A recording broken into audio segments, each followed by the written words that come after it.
Amakuru.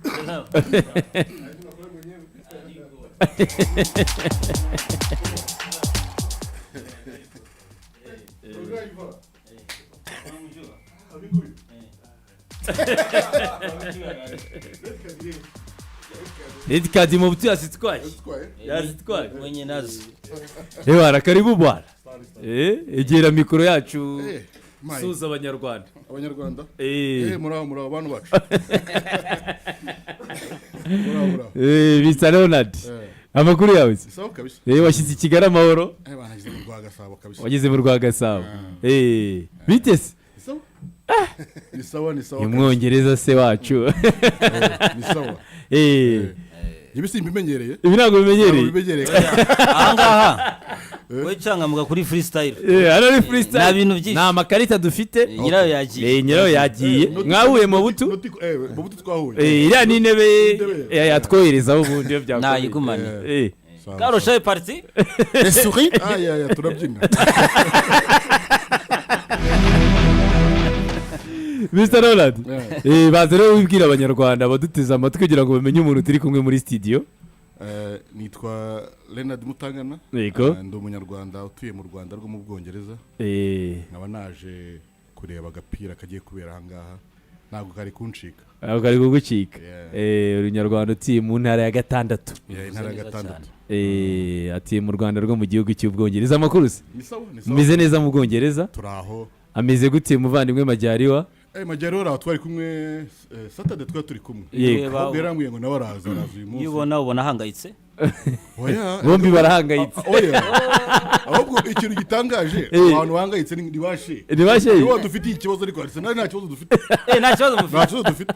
Ibyaba bishobora kuba. Ese waje yamaci y'Irondere yarangiye ubundi? Rega mva ngubwire ntawe usangiye n'udakoramo. Yego. Uze Pepe urumva wabonye ubushize yiciye ibisebe mu ruhara. Siko na myaka 6 udakoramo. Koramo ryari? Niwo mugana ariko. Aiza ugani wari warya. Siko munatarya. Rokora mutari. Ya mashitani ya Manchester. Nayo kabisa. Majyariwa ameze neza. Nawe ameze neza. Kabisa nakubonye ameze neza. She wabonye? She nabonye kabisa. Kabiri cyara abantu nawe nabo mu gitondo muri sport batudusurize muze kabirigi ndabasana nabyibagiwe. Kabirigi kakavuga kugarika. Abantu bose mu Bwongereza bavuga ati mize ndakugarika. Yaratuzengereje hanga. Yaratuzengereje n'uyu nguyu yabayicaye hariya. Arayicaye ngo yitwa Emirates. Ese wari uhari? Emirates. Kiragiye. Cya bitatu bibiri. Era match ntabwo nagiye. Wagize neza. Wari guhangayika cyane. Ariko hari agatego twabatsinze ubushize Manchester. Kariya karara salama kari sawa cyane. Wari uhari. Sinagiye ariko match narayikurikiye. Majyariwa karibu sana. Majyariwa nawe yaraza kugira mu Rwanda. Karibu sana. Rero Mutangana ni umunyarwanda uba mu gihugu cy'Ubwongereza bakumugabane w'Iburayi ariko buriya barana bo ni umugabane w'Iburayi ko nabonye mwabiyomoyeho abanyaburayi. Oya ni umugabane w'Iburayi. Turikirwa kibera. Ni ikirwa kiri ku ruhande bane. Kiyomoye ku banyaburayi reka. Oya baretse kwa muri. Kijyana ifaranga ryacyo. Ufite amarivure ngo umeho ndebe ko nameze. Amarivure? Ndagukandira akanyenyeri. Oya ndashaka amarivure ya Mendevisi. Urabona wa mapaundi muzeka. Abanyarwanda afite menshi. Abashaka mungereza. Jean-Furus ahubwo. Jean-Furus. Mwaramumenye iyo ngiye. Ariko neje abantu. Natwe nabona paundi ngene irisa. Ahisi ndabona paundi mpamvu nshaka kubwira ni kugira ngo ame ku mapaundi ndebe. Ufite amapaundi? Wala sidaribona n'umuntu n'ingene irisa. Reba ko ufite amapaundi menga amapaundi jana ndebe ko kora mu buryamari. Amapaundi she uramaze kuribona ndi nyarwanda sindi nyarwanda raza kuri nyereka jari karado Ronald rero ni umunyarwanda wo mu gihugu cy'Ubwongereza ariko by'umwihariko Engineer Magogo n'uyu nguyu ni utebeza wenyine mu banjenieri hari umuntu basa umufana wa Arsenal witwa Cyaka mu Bwongereza Cyaka barasaka wisa Cyaka ari umuvandimwe engineer ngo ni engineer wa umuhungu wa mwuzukuru wari ati mu engineer utebeza ni engineer utebeza wenyine radio nivaho kenshi nagivaho radio achivaho ibiriho rero Nadirera akaba ari hano akaba arimo gufatanya n'ishyirahamwe ry'umupira w'amaguru mu Rwanda kugira ngo tugire abakinnyi bamwe na bamwe twabona baba ku mugabane w'Iburayi. Ni umukunzi w'umupira w'amaguru ni nayo mpamvu wumva turi kuganira mu rurimi rw'umupira kubera ko ni umukunzi wa Arsenal mu Bwongereza, ni umukunzi wa siporo, ni umukunzi w'umukino wo gusiganwa ku magare, ariko none ahangaha reka twigire muri FIFA series n'ubundi niyo turimo kuganiraho. Bite abasore nabonye barazanye na Karire n'umuryango, abasore baba ku mugabane w'Iburayi, hari icyizere ko aya mazina akomeye n'abandi dushobora kugira abo twabona mu minsi iri imbere baza gufasha igihugu cyabo? birashoboka ko abayobozi ba federasiyo bari bashyashya yego bamaze kubishyiramo ingufu, kandi it's about time. ntabwo u Rwanda rubuze tara abana barahari bakina umupira. Reka nk'abanyarwanda uza nk'umwana w'umunyarwanda ukina umupira hanze tubegere, tubazane bakine, kuko why no, kuko u Rwanda rufite ibintu byose bikenewe kugira ngo abana babashe gukina umupira n'umupira wacu uzamuke. Icyo mvuga cyo kuzana abana baturuka hanze, usanga baratujwe umupira mu akademi bimazemo igihe, bishobora kuzamura level y'abakinnyi ba hano bari loko cyangwa n'abandi bana kugira ngo umupira wacu uzamuke. Yes, dufite tara, ariko burya abana bakini bararakanka extra bafite kurusha abari hano, so kuvuga ko bari talented kubarusha, ariko nano hari tara, ariko tubashe kuzishyira ingufu hamwe nabo bakaza, ikipe yacu izakina umupira muzima kabisa. So ngira ngo mu baheruka buretse ko nabonye ariko kakiri n'akana watubwiye n'uyu mwana akina mu ikipe ya Sunderland, ni ikipe ya Southampton. Mbere kugera aho ngaho ubundi ugiye kureba ku mwana mwaka imyaka 20-18, ikihe kintu gishobora kumutiva kuva hari akavuga ngo aje gukinira hano, cyane ko abagifite chance yo kureba ko yakina muri icyo gihugu abamo nyine, kuko abafite nationality. Burya mu Bwongereza buri mwaka bavuga yuko ari abantu 20 bari muri academy from under 13 all the way to under 18. Yego, so kuvuga ko bose bazaba pro cyangwa bazakina England. Hari burya arusha kubona iriya skola agize 16. Yego, arimo gukina neza, ariko burya football development. So kuri 16 Muyungu afite imyaka 16, Kai Munyakazi akira mu ikipe ya Sunderland. Uyu niwe wamutubwiye.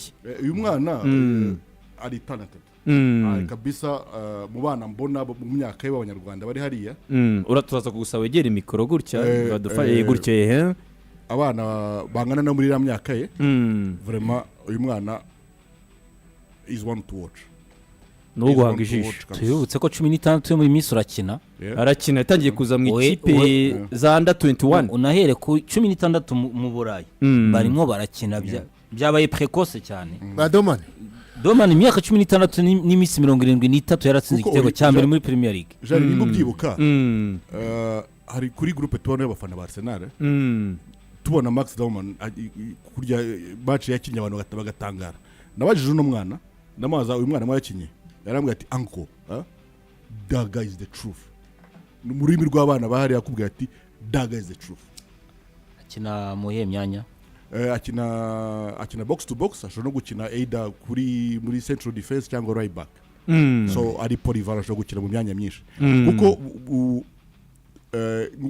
imyaka y'ubundi abakina muri under 16, ariko amaze kumuzamura training regular, amaze kujya muri under 18, kandi ngo cyuzuye imyaka 16. Imyaka 13 yujuje mu kwezi kwa 11. None aracyari umwana n'umubebe rwose, ariko taye ye physiquement understanding ya jeu ubona ko biri très avancé kabisa. So aba bakinnyi rero ngira ngo ubwo n'iki nacyo yibazaga, ni benshi tugiye kugira abanyarwanda benshi baba hirya no hino, cyane ku mugabane w'Iburayi tubyitsaho, kuko usanga system yabo ya formation David na Shehe irateguye neza kuruta iby'iwacu. Ari ikindi mbona wenda ashobora kudusangiza nk'experience. Yafite 16 ubona nk'abavyeyi be motivation, niwe kameme ushaka amakuru, abavyeyi bamufasha gushaka amakuru, nimwe muri hariya rurare rw'abavyeyi kwa, kuko byo byose abakiri umwana uri under age biterwa n'abavyeyi. Urumva burya ikintu cya mbere burya uburero buhera mu muryango, kumenya ko umunyarwanda bihera mu muryango, so nakazi k'ababyeyi. Burya iyo ababyeyi babishoboye bakazana abana gutembera mu Rwanda akona u Rwanda nta mwana n'umwe ugera mu Rwanda ngo atahe adakunze u Rwanda. Icyo ni ikintu kimwe. Abana bose twaganiriye hari abana baza mu Rwanda bwa mbere ugasanga iyo wabaye oblige ko every summer cyangwa igihe babonye opportunity baza mu Rwanda kuko icyo navuga facilities ziri hano ziri top notch nk'iziri hariya. Ugize kuri stade Amahoro ukajya muri BK Arena hawo ugasanga barimo concert nta mwana utazabikunda. Ntabwo uzatembera mu mujyi ubone amatara yaka imihanda myiza internet yihuta ibintu byose bihari. Umwana azavuga ati se ibyo tufite hariya na hano birahari. Guse icyo shishikariza ababyeyi umubyeyi ubishoboye ntabwo biba byoroshye kuzana umwana mu Rwanda agatembera tangira kumukundisha u Rwanda. N'akazi muri diaspora dukora tugerageza dukora ibintu by'abanyarwanda kugira ngo abana bibone nk'abanyarwanda kandi abana benshi babizamo usanga habaye naje dimanche samedi twagize ikintu cya culture day mu Bwongereza hari abana benshi rwose abana babyina umuco wa Kinyarwanda rwose kubivutsa inkomoko. Ikintu gihari hari ikiraro kiba hagati y'umuryango burya n'igihugu. Umuryango nabo babyeyi kandi buri umwe agomba gukina role ye. Harimo n'abavuga ngo abana mubazane mu Rwanda ariko noneho n'igihugu siritu muri izo departement zishinzwe ibyo bintu nabo bagomba gutegura icyo bita environment nziza. Sibyo kuko umubyeyi yifuriza umwana w'icyiza. Wewe wateguye icyiza wateguye conditions nzima zituma abantu bavuga bati nanjye ndashaka ko umwana wanjye ajye hariya. Kuko jarike dukora amakosa iyo gutekereza ko umuntu ugomba kumubwira ngo kunda iki. Yego gukunda ni kimwe ariko se urashaka umwana wanjye ngiye mujyane hehe? Kuko nshaka kuba ndi umupatriote ariko we kutandemera uburyo umwana wanjye na condition yaza gukoreramo. Kuko burya mbyanza bikunze ni ikarita ni intuza y'ubugi bubiri. Yego sibyo. So iki gihe rero ni ukuvuga ngo ibimenyetso birahari ko hari ababyeyi bafite ubwo bushake ariko wenda babuze ibikorwa biri hari aho binjirira. Yego icyo gihe noneho rero aba intermediaries nk'abale ni hano sibyo baha intwaro bitwaza yo kugira ngo baganirize abo babyeyi. We kubatuma gusa ngo bavuge u Rwanda ntago ruhagije. Sibyo ntago ruhagije kuko umubyeyi wese ikintu nabonyeho ni kimwe. Iyo uri umubyeyi umwana wanjye ndamwifuriza kwiga neza gukina neza atera imbere ariko hano hantu ndabona habereye umwana wanjye. Niyo benshi babajyana mu mahanga. Ministeri ya Education idatunganyije amashuri mu Rwanda bazabamarira hanze. Siko bigenda byari nasanze nta somo ryaho. Iyo tubwiye nk'iyo vema kirere yabayeho urumva ni kimwe mu bintu umubyeyi ashobora kwibutsa umwana we ngwino tugende urebe umuco wacu aho nkomoka BCD ni byiza. Ari urumva ko icyo nabonye cyo muri football David kuri iyi si turimo nta bwoko budafite abana bakina umupira muri ibyo bihugu. Hari ikindi kintu Jari karabyibuka cyagiye samedi mu gitondo nakoreje video mvuga ni hari match igiye kuba hagati y'abana ba Londres n'abana ba Coventry. Ariko uze kuma kano gafoto sine nabibonye ka Karafiyori bajya bambeshyira ngo ndi Karafiyori ndabona ari we Karafiyori ahubwo ari inkureho uri ya Mutaliyani abone Karafiyori nyawe. So urebe utubura uti hari ugeze kutwereka urimo gukina hari uti n'abana bahari barimo bakina nanoze ndiba mu kanya ni benshi wenda turaza kugenda tubigarukaho ariko biranumvikana ko na community y'abanyarwanda baba hariya nabo ntabwo ari bakeya. Nahoze nsubira inyuma nza no kureba ku mbuga nkoranyambaga za wa mugani cyagiye umugerimani we ntabwo wagiye mu Bwongereza wagiye mu Bufaransa na U17 wagiye mu Bufaransa. Nimo ndeba bano bana batoye icyo gihe baza nk'uyu mwana nawe ngira ngo izina ryagize hano mu Rwanda hari amazina tujya tuvuga abantu bakagira ngo nitwe tuyazana. Niwe wamutubwiye hano yarakiri na muto cyane niwe wamutubwiye bwa mbere yitwa Raujo ni mu defenseur icyo gihe ari mu ikipe ya Fulham. Bite Hervé Raujo ubundi we bite by'amakuru hano yarakiri gato ubu yarakuze yabaye ikigabo. N'abanyarwanda papa w'umwana yitwa Claude Raujo. Yego twarakinanye umupira papa yakina muri Fulham tukigera yakoze amaco muri Fulham tugera mu Bwongereza. Yego papa we nayo umuhanga kabisa. Papa we yaratabarutse ntakiriho uyu mwana niwo mwana dufite nawe wundi w'umunyarwanda uri registered n'ikipe first team ya muri Premier League yego kubera izina rye rya Laujo abantu benshi ntabwo bazi ko ari umunyarwanda ariko uyu mwana nimba mumaze kora stats ze aho ari muri Lyon muri Colchester ubu ngubu ari the last 2 games ntiyazikinnye kuko ari injured every single game kuva ajya muri Lyon arakina kandi rating iri yatijwe muri Colchester ariko n'umukinnyi wa Fulham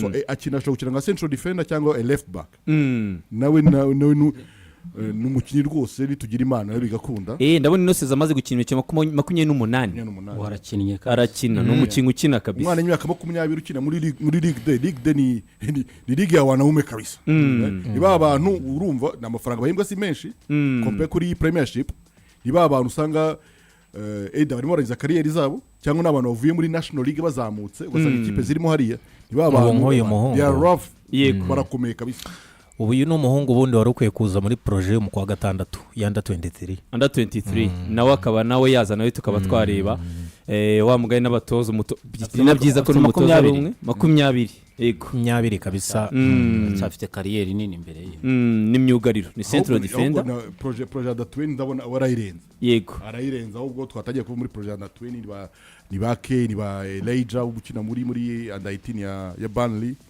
uyu mwana ngo nago muzi uyu nguyu ninde harya yivakiro y'umwana ufite ibihembo nawe akina mu gihugu cy'Ubwongereza uyu mwana nawe yitwa Landry nawe ari muri academy ya Doncaster yego ya Doncaster nawe uyu mwana ni umuhanga burya hari ikintu abantu benshi hari academy agenda feeding amakipe izina ikipe yakinagamo ubu ngubu ariko ari muri Doncaster no muri under 16 yego kabisa nawe n'umwana we dukwiye gutangira kwegera hakiri kare yitwa nde Landry nawe ni umuntu yarebaho aka kana se mbona hano ko kari kumwe na mama wako i Manchester akana kabinaha kari kaje muri muri Man City ariko ntago na following up ngo menye the outcome yuko byagiye nabonye bamugane nabonye ari na clinique ejo aro twaganiraga mbwira ko ari clinique igomba kubera i Londres mu kwezi kwa 7 abana bamwe bakarira ko bashobora kubabona ama equipe wenda bigenda bibaho ariko icyo gihe hari cyo turimo kwereka abantu nuko abakinnyi barahari bari hirya no hino hari igihe usanga umuntu afite amazina agezweho ntube wamenya ko ari umunyarwanda nkamwe rero ngira ngo muba hariya muri benshi uwigeze kumumuhongera n'umwana nawe no muri Burnley nyine umudefenseur yego we yari umwana yamaye gitaye cyiza cyane iva bamwereka kumutwibutsa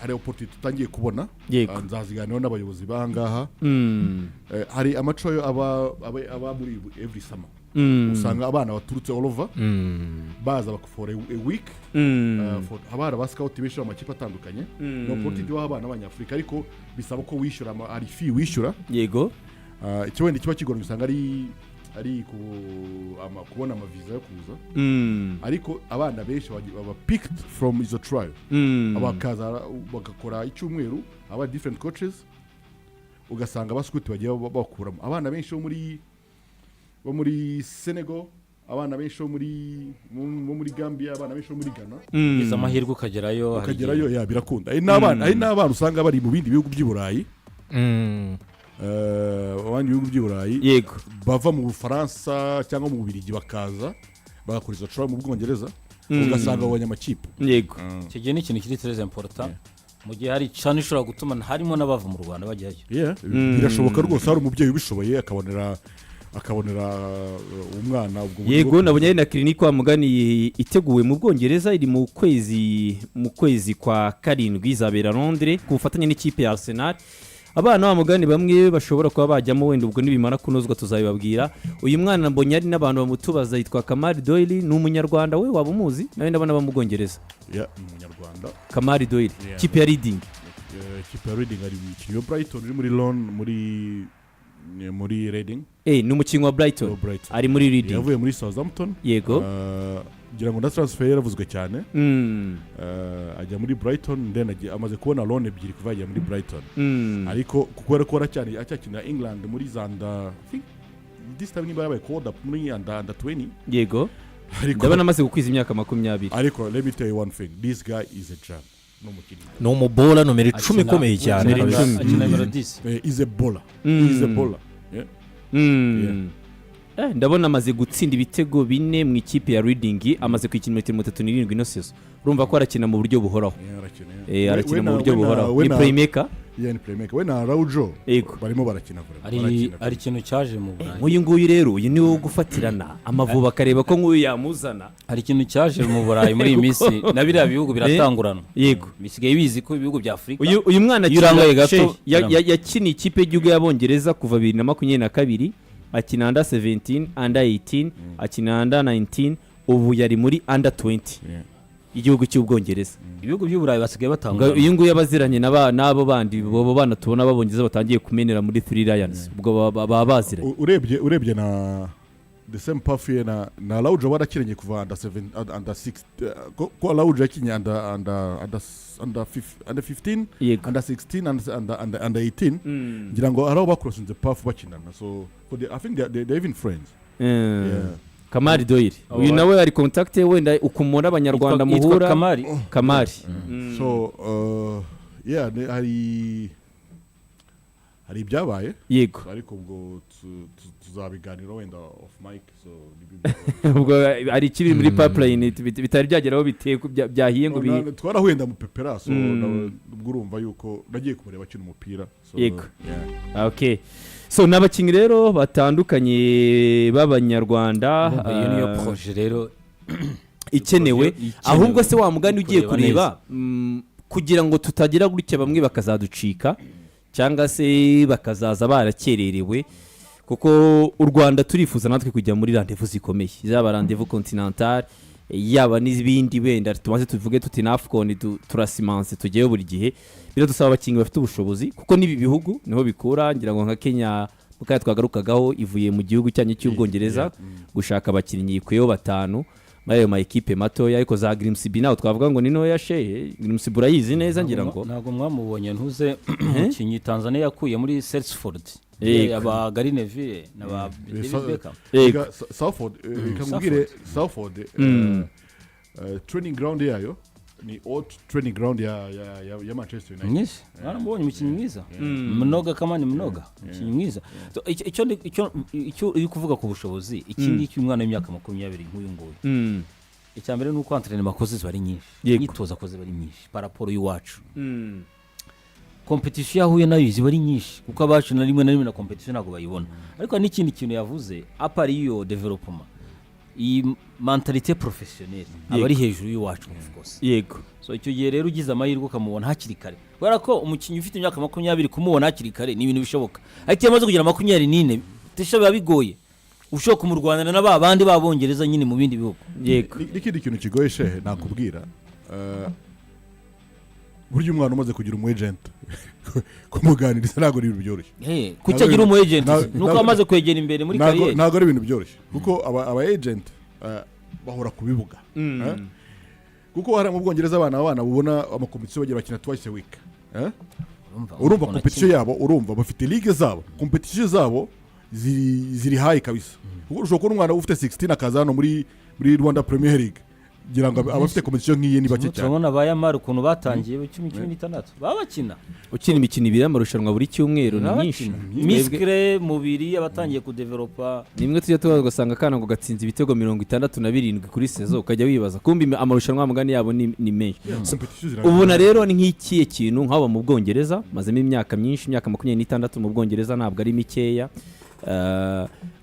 Twakora yetse no mu Bwongereza, wabaye no mu gihugu cy'Ububirigi, no ku mugabane y'Iburayi. Mwebwe hari uko mumaze gutera imbere, singa bimwe byacu no kwambuka ubu ngubu nk'Akanyaru twebwe biragoye kwambuka bya za Dar es Salaam uteresha ibyapa byinshi byo mwebwe murambuka mumeze nk'aho muri mu gihugu kimwe. Kugira ngo abo bakinnyi bari muri ibyo bihugu abo tumaze kumenya tutari twamenya babe bagira chance yo kuza gukina hano, zaba under ages cyangwa se na senior team, ubona ari nk'iki kintu nk'inama wajya yihe kuri federation, kuri ministeri ya sport, kugira ngo tere ko dushobora kubabona bakiri batoya?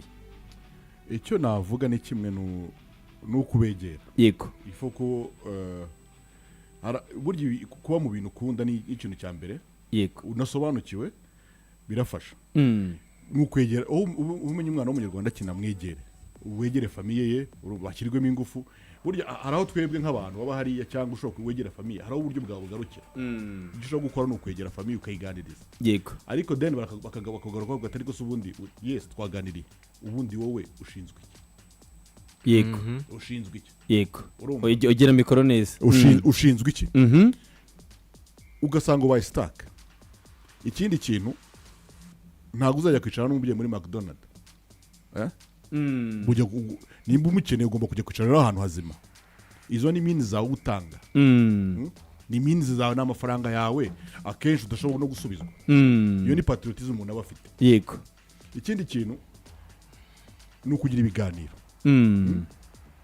ni uguhozaho kuko umukinnyi w'umupira murabizi ni udahojejeho aragenda aho mushaka niho ajya aho mweretse urukundo niho ajya reka twicare nk'abanyamupira abantu tuganire tubwizanye ukuri tubona ikibazo kiri tugikemure hasigaye twese dukorera hamwe kuko nakuvuga ngo kanaka azabikora kanaka se harawugera bikarangira mutamufashije ngo iyo ntabwo ikurikira bigere ntabwo byoroshye ubu ngubu nkubwiye igihe byafashe kugira ngo iyi famiye mwabongera aha ngaha twari kukigeraho famiye ya Trezor iri hano kubera ko wagizemo uruhare kugira ngo bemere kuza aha ngaha ngira ngo ababyeyi be Fredy Ndayishimiye mama we Petronile ni umunyarwandakazi nabonye na nyirarume Maurice nawe yaraje baje rero bari kumwe n'umuhungu wabo Mateo Kar aracyari muto arakina nawe mu byiciro byo hasi mu gihugu cy'Ububirigi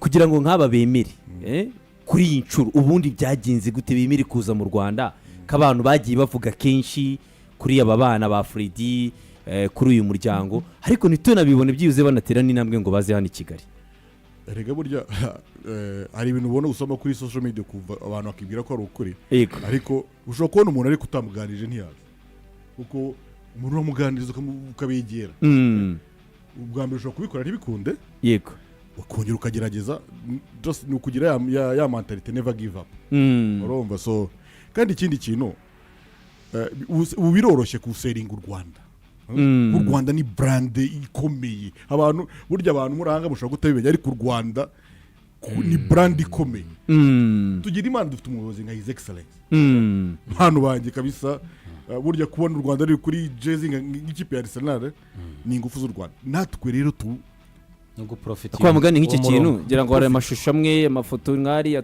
turakagarukaho n'ino famiye dukomeze no kuganira aba ari ibintu bimeze gute nkamwe mu barondere hariya yubwira abantu babazungu abantu 60,000 abantu mamiliyoni n'amamiliyoni batuye mu mujyi wa Londres ko iki gihugu cyanditse kuri jezi yawe ari icyaha ubona ari ibintu bimeze gute ariko birabatangaza kuko umuntu wese ubwiye u Rwanda ahita yumva ahantu habaye jenoside ati igihugu kiracyabaho ariko niba umaze kubona statistique zavuye muri RDB abantu baje gusura u Rwanda bitewe n'iyi deal ya Arsenal lords benshi kabisa ikindi kintu ugomba kubona ntago ari ni wantu ushobora kubona iriya kwemerera gukora iriya deal kugira ngo ujye ku ishati y'ikipe ya Arsenal rwose noneho byarambutse ntibishyira Arsenal gusa uzasanga mu Bufaransa Paris Saint-Germain icyo uzacyumvaho muri Atletico Madrid muri Zabayen donc bigenda bizamuka bako iyo brand wa mugana urimo bavuga hari aho bimaze kugera ku buryo bwo gucuruza iyo brand ku buryo wenda naho ngaho abantu bashobora kuba babyumva nkaha rero bavuga uti nukubegera nta yindi majo yakoresheje nta kindi kintu nukwegera umuryango wa Fredy ukabasaba uti badutumye ariko ko nambere wajya kubyifuza ntibikunde kuko ukunda umupira ibi byose bijyamo kuko uri umukunzi w'umupira angaha ngira ngo ni stade Arsenal uri kumwe na Majariwa nawe kimwe bwo nabandi banyarwanda bari anabonye mufite na community muko mujya muhura mukaba mwakina kuri iyi nshuro ku bwa Fabrice itandukaniro bayirihe ko bikunze tukaba turi kubona abo basore baza habaye itandukaniro bigenze gute hari anecdote sinzi niba ariyo wigeze kutubwira uti byaranashobokaga yuko uyu musore Berahino cyangwa se Gayeri bari gukinira Amavubi byarashobokaga kandi narabikweretse warabinyeretse ngiye mbona nibizibiti ariko ntago byakunze Saido Berahino Desire yadutwaye bakamujyana mu gikombe cya Afurika na Gayere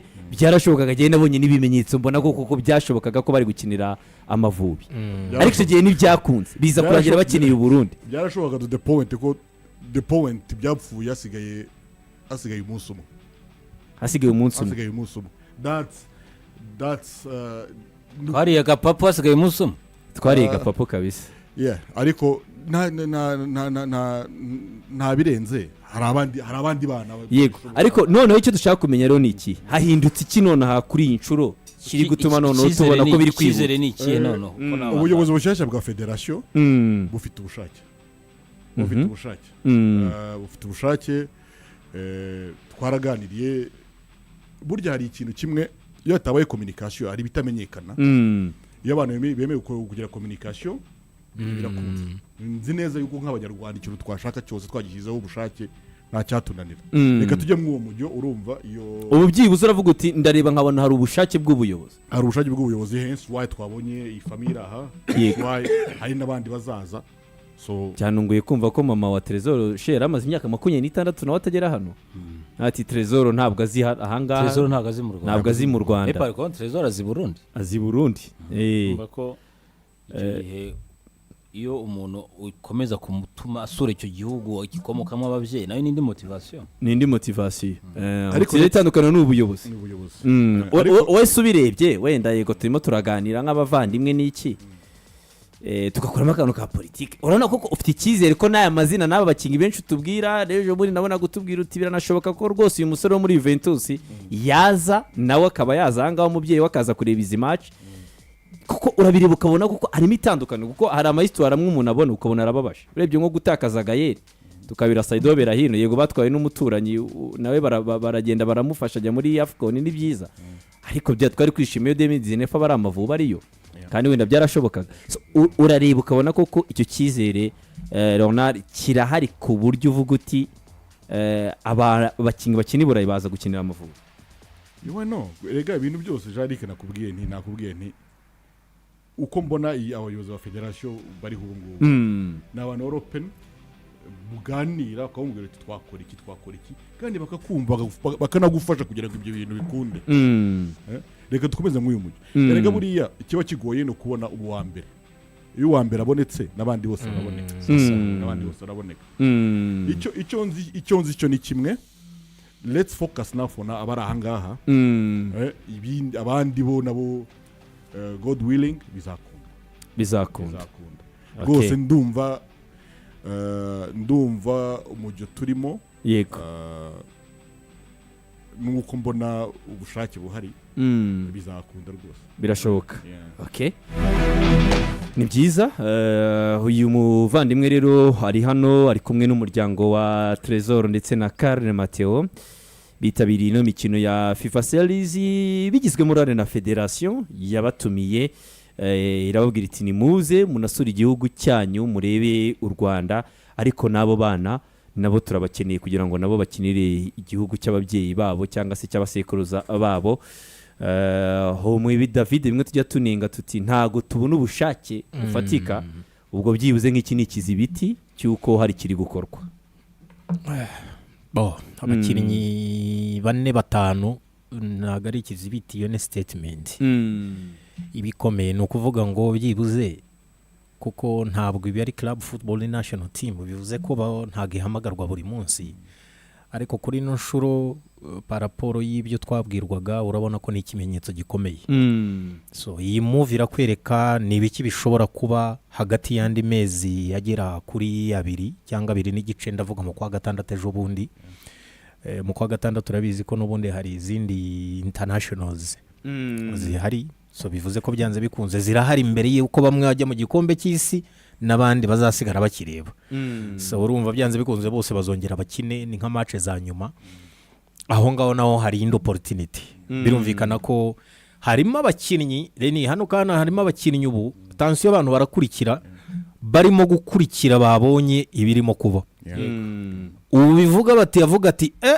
nanjye nabibonye niba hari ababyeyi bamwe batangiye gushiturwa n'abandi ubu ngubu uramutse ushyizeho n'umurongo wa contact harimo n'abatangira kwibwira ati ntimwari mubizi ariko mfite umwana aha n'aha ibyo byo biraba kuko iyo wateretse cyangwa iyo wateguye miri nziza ukerekana will ari bwo bushake n'aba bantu washyizeho bagufasha 2-3 barahamagarwa ukagira ngo ntibari bazi ko umunyarwanda atuye n'aho hantu naho ntabwo ntiyabishobora na federasiyo kubera ko bo bashobora kuganira hagati yabo ariko through itangazamakuru aha n'ahandi nka bagenzi bacu baba barangurura no makuru ku buryo hirya no hino ababyeyi babyumva n'abanyarwanda aho bari abanyarwanda aho bari so ubushake burahari mu gihugu federasiyo na minisiteri barafatanyije bashyizemo imbaraga naho uri niba uzi ko hari n'umwana byanze bikunze tukwijeje ko gahunda zatangiye byibuze zitanga icyizere kizima. Ikizibiti cya mbere ni iki ngiki, ikizibiti cya mbere ni iki ngiki.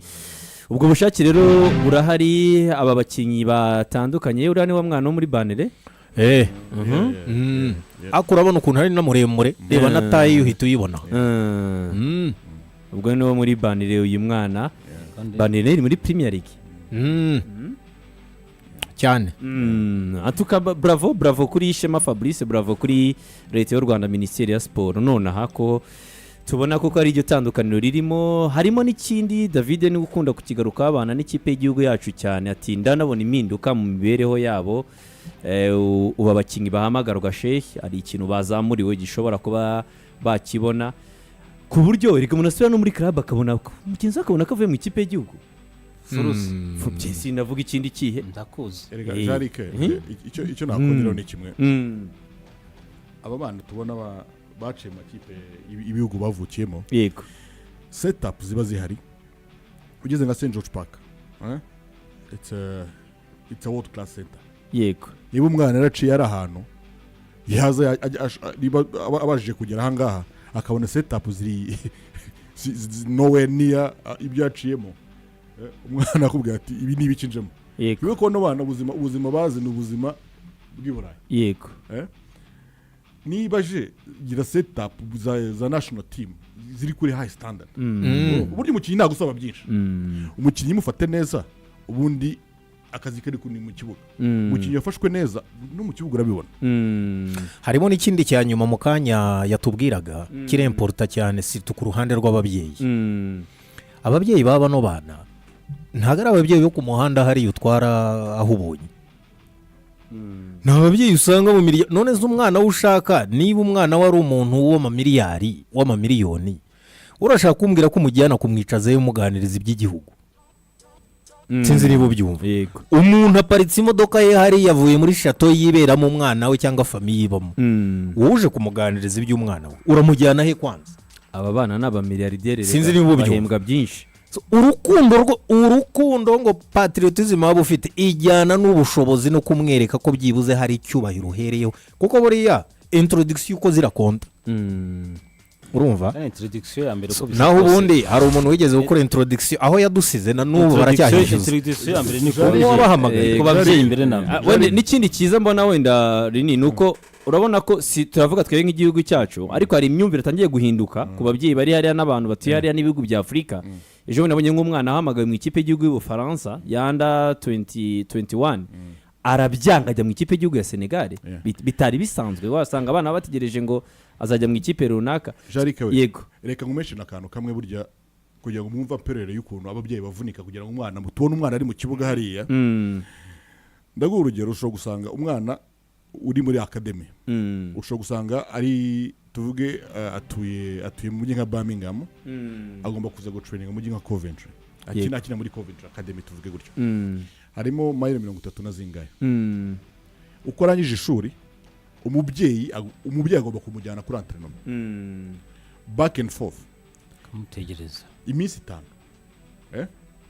Harimo na match hagati mu cyumweru. Hari nta mukozi nabyo abakozi hariya ntabwo abakozi mugira. Umubyeyi ibyo byose no kubifata insharge. Ibaze iyo petrol ya buri munsi agomba gutanga. Ushobora ku cyumweru umubyeyi atanga amapondo agera kuri 400 500 kuri petrol arona, kuri essence y'imodoka gusa. Weekend niba umwana afite match away, umubyeyi agomba kumuherekeza. Nubwo umwana agenda muri team coach, ariko agomba kumutara cyangwa umubyeyi agomba kureba umwana ko yakinnye. Ayo nta mafaranga umubyeyi atanga. Umwana abana babakura ntago wakina na boots zibonetse zose.